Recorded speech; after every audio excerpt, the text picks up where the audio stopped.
The acquisition of Patrick Queen, happening on the same day as the trade of Deontay Johnson, might have people trying to find commonalities here, like, ooh, look at Omar Khan. He's doing big things. He's doing things differently than they've done in the past. And that might be right. That might be right.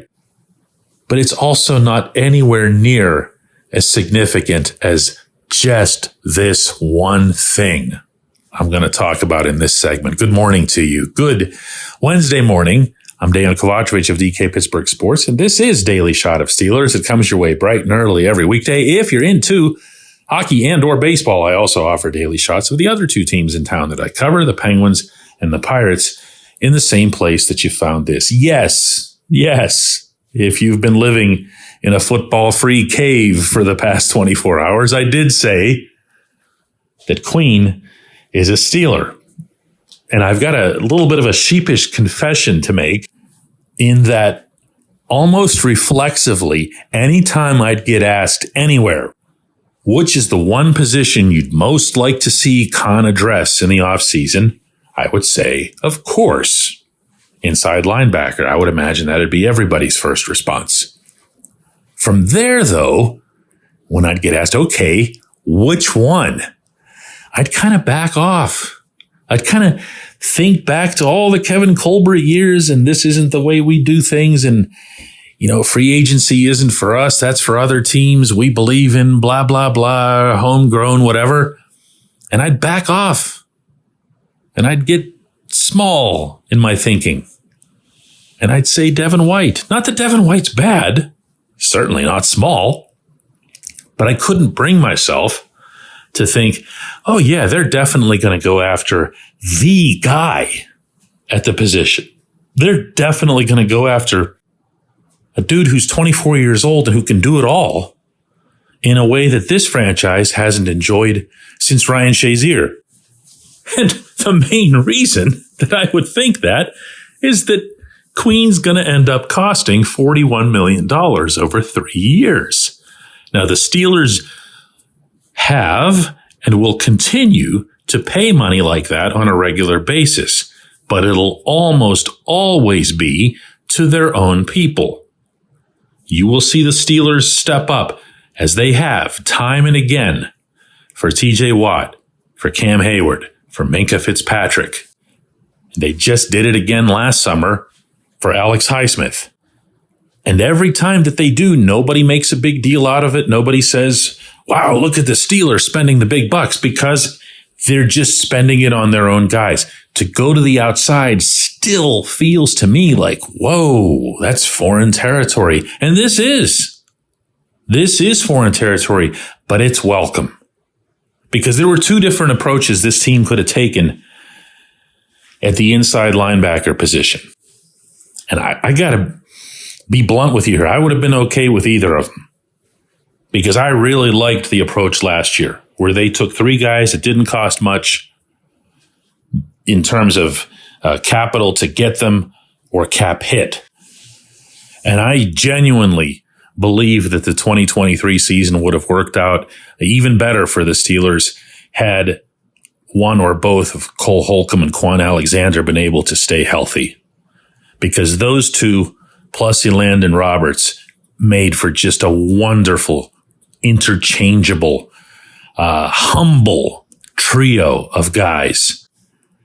But your other approach was going to be, you know what? Why don't we just go get like some star?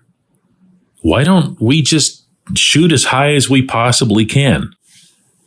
The cap space appears to be there. They're certainly not spending any money on the quarterback position, as we've been discussing the previous couple days.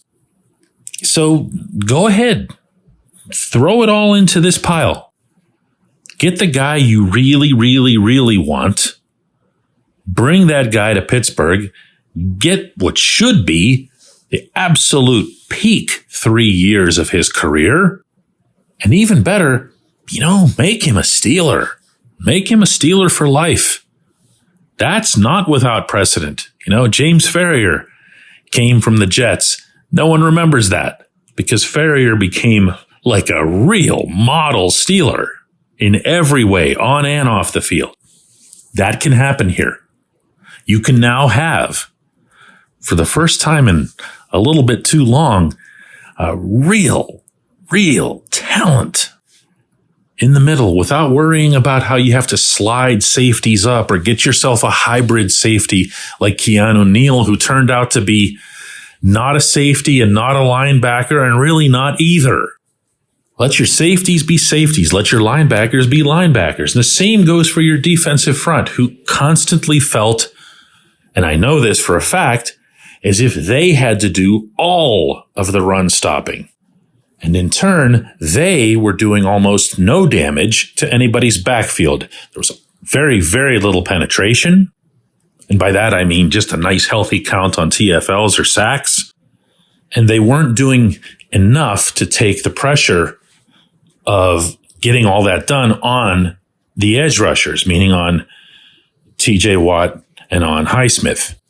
So what you had was a defense that was pretty much predicated on who's missing or who's underperforming and how can we compensate. Think about that for a second. There's an old coaching adage that says, if you're out of position and I go to cover for you, how many people do we now have out of position? Yeah, now it's 2. Now it's even worse, right? I'm not going to lie here. I think this is going to end up being the highlight move of the offseason. I think it's going to be a signature statement on the Steelers' part as to how bold they can be or might be perceived as being, even if it's just in the agents community who normally wouldn't even reach out to the Steelers or take them seriously upon being reached out to. But more important than that, they just got themselves a hell of a football player. And I don't know if it's going to get sufficient reaction in that regard. I feel really, really strongly about Patrick Queen and have for a long time. I feel right now, as I'm talking to you, the way I did when they made that trade with Miami for Minka. I really do. Amazing work. Amazing. By Omar, by Andy Weidel, by Mike Tomlin, by everybody involved. When we come back, J1Q on the other big story of the day. This segment of Daily Shot is brought to you by our good friends at Mike's Beer Bar. They're located on Federal Street, directly across from PNC Park. Mike has more than 500 beers on tap, including from more than 50 local breweries. Stop in and say hello. Tell Mike we sent you. Mike's Beer Bar. Exciting news from Live Casino Pittsburgh's Poker Room. Join them this month for the Westmoreland 300 Multi-Flight Poker Tournament, March 7th through the 10th, with a $25,000 guaranteed prize pool. Plus, accrue hours every day until March 23rd and come for an $8,000 cash drawing on March 24th, beginning at noon until 8 p.m. Also, during March, all 2-5 or higher Texas Hold'em players will receive a $40 food comp after playing for 1 hour. Any new players who mention DK Sports, that's us, at the poker podium upon your first visit to the poker room will receive a food comp after playing for 2 hours. More action, more winnings, only at Live Casino Pittsburgh's Poker Room. Follow Live Pittsburgh's Poker Room on X at Live Poker WML for promotion and tournament news.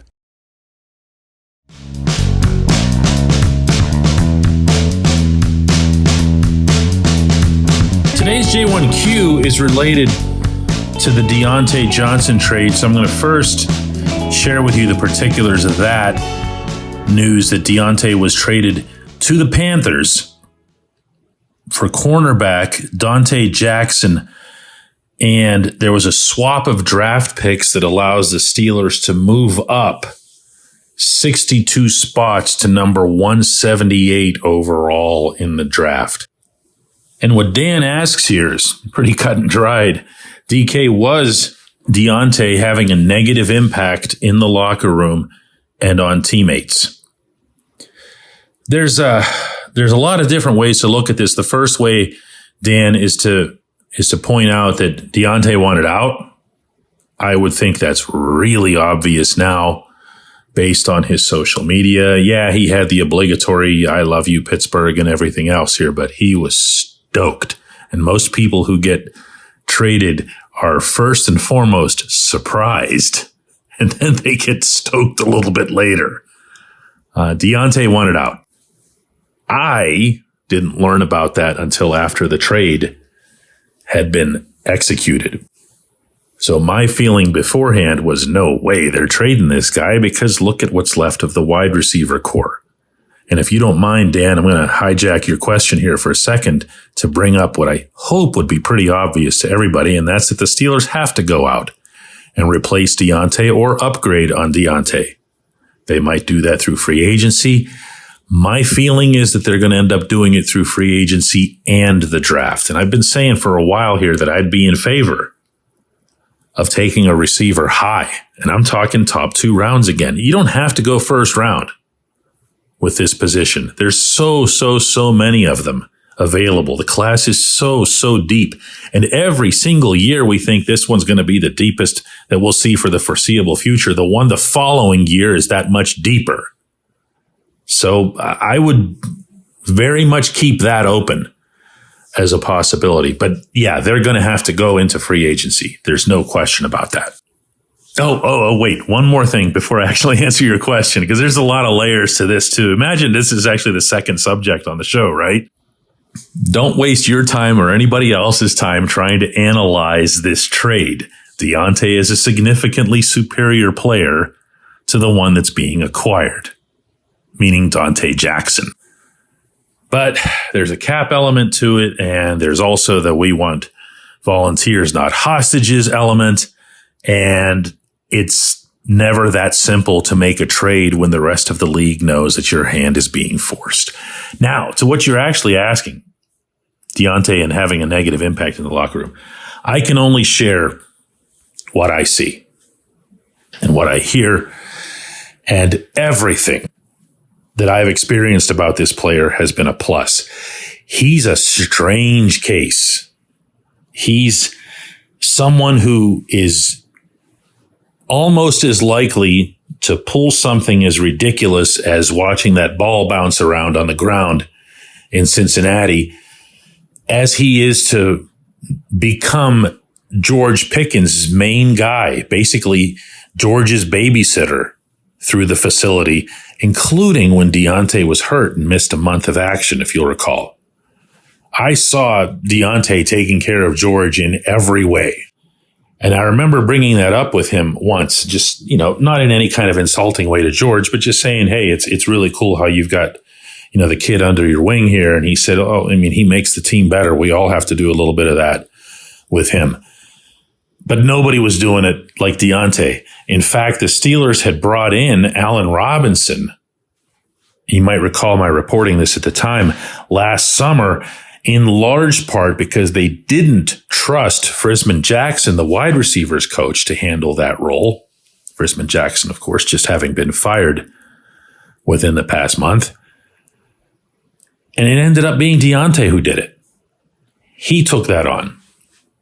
I never, at least not in a long time, I don't think, have seen a player who would do something that would be so goofy on the field that would make you shake your head. And I'm not just talking about the fumble. I'm talking about other circumstances in which he would just really embarrass himself and to an extent the team.